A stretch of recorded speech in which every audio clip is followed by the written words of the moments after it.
Hi friends, ನಮಸ್ಕಾರ. ಎಲ್ಲರೂ ಕೂಡ ಬಿಗ್ ಬಾಸ್ ಅನ್ನ ನೋಡ್ತಾ ಇದ್ರೆ ಇನ್ನೇನು ಕೆಲವೇ ದಿನಗಳು ಬಾಕಿ ಇರೋದು. ಒಂದು ಗ್ರ್ಯಾಂಡ್ ಫಿನಾಲೆಗೆ ವೇದಿಕೆ ಸಜ್ಜಾಗ್ತಾ ಇದೆ. ಸೊ ಈಗ ಪ್ರತಿಯೊಬ್ಬ ಆಟಗಾರನ ನಡೆ ಕೂಡ ಬಹಳ ಮುಖ್ಯ ಆಗುತ್ತೆ. ಒಂದೊಂದು ತಪ್ಪು ಹೆಜ್ಜೆ ಕೂಡ ದೊಡ್ಡ ಮಟ್ಟದಲ್ಲಿ ಎಫೆಕ್ಟ್ ಅನ್ನ ಕಾಣಬಹುದು. ನೀವು ಇಷ್ಟು ದಿನ 90 ದಿನಗಳ ಕಾಲ ಏನೊಂದು ರೆಪ್ಯುಟೇಷನ್ ಅನ್ನ ಮೇಂಟೈನ್ ಮಾಡಿದ್ರೆ, ಒಂದು ಇಮೇಜ್ ಅನ್ನ ಮೇಂಟೈನ್ ಮಾಡಿದ್ರಿ, ಅದನ್ನ ಉಳಿಸ್ಕೊಳ್ಳೋದು ಬಹಳ ಮುಖ್ಯ ಆಗುತ್ತೆ. ಸೊ ಆ ವಿಚಾರದಲ್ಲಿ ನೋಡೋದಾದ್ರೆ ನಿನ್ನೆ ಆದಂತಹ ಒಂದಷ್ಟು ಬೆಳವಣಿಗೆಯನ್ನ ನಾವು ಗಮನಿಸೋದಾದ್ರೆ, ಎಲ್ಲ ಒಂದ್ ಕಡೆ ಕಾರ್ತಿಕ್ ಅವರ ನಡೆ ಈಗ ಬಹಳಷ್ಟು ಪ್ರಶ್ನೆಗೆ ಕಾರಣವಾಗಿದೆ. ಒಂದು ತಪ್ಪು ಹೆಜ್ಜೆಯನ್ನ ಇಟ್ಟಿದ್ರ ಅಂತ. ಯಾಕಂದ್ರೆ ಕಾರ್ತಿಕ್ ಬಗ್ಗೆ ಒಳ್ಳೆ ಒಪಿನಿಯನ್ ಆರಂಭದಿಂದಲೂ ಕೂಡ ಇದೆ. ಪರ್ಫೆಕ್ಟ್ ಆಗಿ ಬಿಗ್ ಬಾಸ್ಗೆ ಬೇಕಾದಂತಹ ಒಂದು ಕಂಟೆಸ್ಟೆಂಟ್ಗೆ ಬೇಕಾಗುವಂತ ಎಲ್ಲಾ ಫೀಚರ್ಸ್ ಕಾರ್ತಿಕ್ ಅಲ್ಲಿ ಇದೆ ಅಂತ.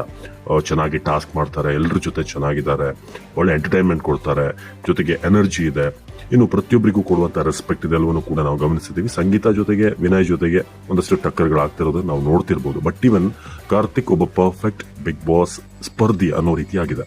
ಜೊತೆಗೆ ಬಹಳಷ್ಟು ಜನರ ಮನಸ್ಸನ್ನು ಕೂಡ ಗೆದ್ದಿದ್ದಾರೆ. One of the most favourite top 3 top 2 ಅಂತ ತಗೊಂಡಾಗ್ಲೂ ಕೂಡ ಕಾರ್ತಿಕ್ ಅವರ ಹೆಸರು ಖಂಡಿತ ಇದ್ದೇ ಇದೆ. ಬಟ್ ನಿನ್ನೆ ಅವರು ತೆಗೆದುಕೊಂಡಂತ ಒಂದು ಡೆಸಿಷನ್ ಈಗ ಸಾಮಾನ್ಯವಾಗಿ ಅಭಿಮಾನಿಗಳಲ್ಲಿ ಸಹಜವಾಗಿ ಒಂದಷ್ಟು ಪ್ರಶ್ನೆಗಳನ್ನ ಮೂಡಿಸಿದೆ. ಜೊತೆಗೆ ಬೇರೆ ಸ್ಪರ್ಧಿಗಳ ಫ್ಯಾನ್ಸ್ ಕೂಡ ಅವ್ರನ್ನ ಬೇರೆ ಒಂದು ದೃಷ್ಟಿಯಲ್ಲಿ ನೋಡೋ ರೀತಿಯಾಗಿ ಅವರ ಒಂದು ನಡೆ ಇತ್ತು. ಅದು ತನಿಷಾ ಅವ್ರನ್ನ ನಾಮಿನೇಟ್ ಮಾಡಿದ್ದು.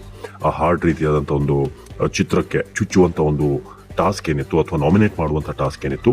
ಸೊ ಅದರಲ್ಲಿ ಯಾರು ಕೂಡ ಈ ಹಿಂದೆ ತನಿಷಾ ಅವ್ರನ್ನ ಸೆಲೆಕ್ಟ್ ಮಾಡಿದಂಥವ್ರು ಅಥವಾ ನಾಮಿನೇಟ್ ಮಾಡಿದಂಥವ್ರು ಯಾರು ಕೂಡ ನಿನ್ನೆ ನಾಮಿನೇಟ್ ಮಾಡಿರ್ಲಿಲ್ಲ. ಬಹಳ ಒಂದು ಕ್ರೂಷಿಯಲ್ ಘಟ್ಟ ಇದು, ಯಾಕಂದ್ರೆ ಫಿನಾಲೆ ಹೋಗುವಂತ ದಾರಿ. ಸೊ ಆ ಒಂದು ಸಂದರ್ಭದಲ್ಲಿ ಯಾಕೆ ಕಾರ್ತಿಕ್ ತನ್ನ ಸ್ನೇಹಿತೆ, ಬೆಸ್ಟ್ ಫ್ರೆಂಡ್ ತನಿಷಾ ಅವ್ರನ್ನೇ ನಾಮಿನೇಟ್ ಮಾಡಿದ್ರು ನಿಜಕ್ಕೂ ಗೊತ್ತಾಗ್ತಿಲ್ಲ. ಮೇ ಬಿ ಅವ್ರದ್ದು ಏನಾದ್ರು ಸ್ಟ್ರಾಟಜಿ ಇತ್ತಾ, ಪ್ಲಾನ್ ಇತ್ತಾ. ಬಟ್ ತನಿಷಾ ಅವ್ರನ್ನ ಅಲ್ಲಿ ನಾಮಿನೇಟ್ ಮಾಡಿದ್ದು ನಿಜಕ್ಕೂ ಅವರಿಗೆ ಒಂದು ಮೈನಸ್ ಆಗೇ ಆಗುತ್ತೆ. ಜೊತೆಗೆ ಇಷ್ಟು ದಿನ ತನಿಷಾ ಅವರ ಫ್ಯಾನ್ಸ್ ಅವ್ರ ಜೊತೆಗಿದ್ರು. ಸೊ ಅವರು ಈಗ ಅವ್ರ ಜೊತೆ ನಿಲ್ತಾರ ಅನ್ನೋ ಪ್ರಶ್ನೆ ಮೂಡುತ್ತೆ. ಸಹಜವಾಗಿ ನನ್ನ ತನಿಷಾ ಕಣ್ಣೀರು ಹಾಕಿದ್ರಲ್ಲಿ ಯಾವುದೇ ತಪ್ಪಿಲ್ಲ ಅಂತ ಹೇಳ್ಬೋದು. ಯಾರಾದ್ರೂ ಒಂದು ಫ್ರೆಂಡ್ ಅವರು ಅದನ್ನೇ ಪ್ರಶ್ನೆ ಕೂಡ ಕೇಳಿದ್ರು, ಅಫ್ಕೋರ್ಸ್ ಕಾರ್ತಿಕ್ ಕೂಡ.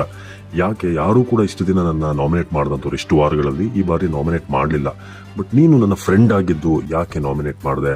ಜೊತೆಗೆ ಈ ಫಿನಾಲೆಯಲ್ಲಿ ಯಾರ ಜೊತೆಗೆ ಇರಬೇಕು ಅಂತ ಒಂದು ಟಾಸ್ಕ್ ಇತ್ತಲ್ಲ, ಕನ್ಫೆಷನ್ ರೂಮ್ಗೆ ಬಂದು. ಸೊ ಅದರಲ್ಲಿ ಕೂಡ ತನಿಷಾ ಕಾರ್ತಿಕ್ ಅವರ ಹೆಸರನ್ನೇ ಹಾಕಿದ್ರು, ತನಿಷಾ ಮತ್ತು ಕಾರ್ತಿಕ್ ಫೈನಲ್ ಅಲ್ಲಿ ಇರಬೇಕು ಅಂತ. ಬಟ್ ಕಾರ್ತಿಕ್ ವಿನಯ್ ಅವರ ಹೆಸರನ್ನ ಹಾಕಿದ್ರು. Okay, no issues. ಅವರು ಆರಂಭದಿಂದಲೂ ಕೂಡ ಆ ಒಂದು ಮಾತು ಇಬ್ಬರ ನಡುವೆ ಇತ್ತು, ವಿನಯ್ ಮತ್ತೆ ಕಾರ್ತಿಕ್. ಬಟ್ ನಿನ್ನೆ ಕಾರ್ತಿಕ್ ತೆಗೆದುಕೊಂಡಂತಹ ಒಂದು ಡೆಸಿಷನ್, ಮೇ ಬಿ ಇಷ್ಟು ದಿನಗಳಲ್ಲಿ ಇಂಥ ಒಂದು ಡಿಸಿಷನ್ ಅವರು ತಗೊಂಡಿರಲಿಲ್ಲ. ಸಂಗೀತ ಜೊತೆ ಕ್ಲಾಶ್ ಆಗಿದೆ, ಎಲ್ಲ ಫೈನ್, ಅದು ಒಂದ್ ರೀತಿ ಹೋಗ್ತಾ ಇದೆ. ಬಟ್ ತನಿಷಾಗೆ ನಾಮಿನೇಟ್ ಮಾಡಿದ್ದು ಎಲ್ಲೋ ಒಂದ್ ಕಡೆ ತಪ್ಪಾಗಿದೆ ಅಂತ ಅನಿಸ್ತಾ ಇದೆ. ಈ ಘಟ್ಟದಲ್ಲಿ ಇನ್ನು 10 ದಿನ ಇರಬೇಕಾದ್ರೆ ಮೇ ಬಿ ಓಟ್ಸ್ ನಲ್ಲಿ ಒಂದಷ್ಟು ಆಚೀಚೆ ಆಗ್ಬಹುದು ನೆನ್ನೆ ಒಂದು ಡಿಸಿಷನ್ ಇಂದ.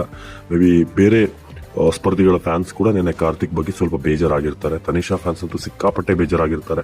ಸ್ವತಃ ಕಾರ್ತಿಕ್ ಫ್ಯಾನ್ಸ್ ಕೂಡ ಸ್ವಲ್ಪ ಡಿಸಪಾಯಿಂಟ್ ಆಗಿರ್ತಾರೆ. ಸೊ ನೀವೇನಂತೀರಾ? ಕಾರ್ತಿಕ್ ಅವರ ಡಿಸಿಷನ್ ಕರೆಕ್ಟ್ ಇದೆಯಾ? ಅವರು ನಾಮಿನೇಟ್ ಮಾಡಿದ್ ಸರಿನಾ?